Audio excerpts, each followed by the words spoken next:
Hi friends, 3 days అయితే హైదరాబాద్లో ఉందామని అయితే ప్లాన్ చేసుకున్నాం కదా. ఇంకా ఇక్కడైతే ఎంత వర్షాలు పడతాయని ఫుల్ భయపడ్డాం, కానీ వర్షం లేదేం లేదు, ఫుల్ ఎండలు కొడుతున్నాయి అనమాట. ఇక్కడైతే రూమ్ అయితే తీసేసుకున్నాం. మంచిగా చూడండి, రూమ్ వచ్చేసి అయితే చాలా బాగుంది. మంచిగా ఒక బెడ్ ఇచ్చారు. మేమైతే అందరం పట్టాం కదా, అందుకే 2 రూములు తీసుకున్నాం అనమాట.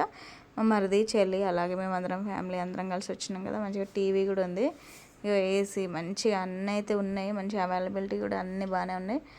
ఇంకా ఇక్కడైతే తీసేసుకొని తర్వాత ఇంకా ఫ్రెష్ అప్ అయిపోతున్నాం అనమాట. ఈవినింగ్ టైంలో ఫంక్షన్కి వెళ్ళినాం కదా, ఫస్ట్ ఫంక్షన్ చూసుకొని తర్వాత ఇంటికి వచ్చినాము. వచ్చారు ఆ దారిలోనే బండి అయితే పడుకున్నాడు. అది మీకు కనిపిస్తుందిగా.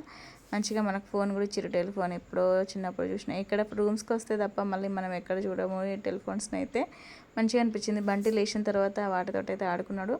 రూమ్ మాత్రం మంచిగా ఉంది. అన్ని టీవీ, ఏసీ, ఫ్యాన్లు, తర్వాత ఏమేమి కావాలి, బెడ్ అన్నీ మంచిగా ఉన్నాయి. బాత్రూమ్ కూడా చాలా బాగుండే. ఇంక ఇక్కడైతే రెస్ట్ తీసుకుంటున్నాం. రెస్ట్ తీసుకొని మళ్ళీ 2 డేస్ ప్రోగ్రామ్ ఉంది కదా, ఇంకా వెళ్ళిపోవాలి కదా. ఇంకా ఇదిగోండి, కబోర్డ్స్ కూడా మంచిగా ఇచ్చారు. ఇంకా నెక్స్ట్ డే అయితే మళ్ళీ లేచి వేరే ప్రోగ్రామ్కి అయితే వెళ్ళిపోయాను.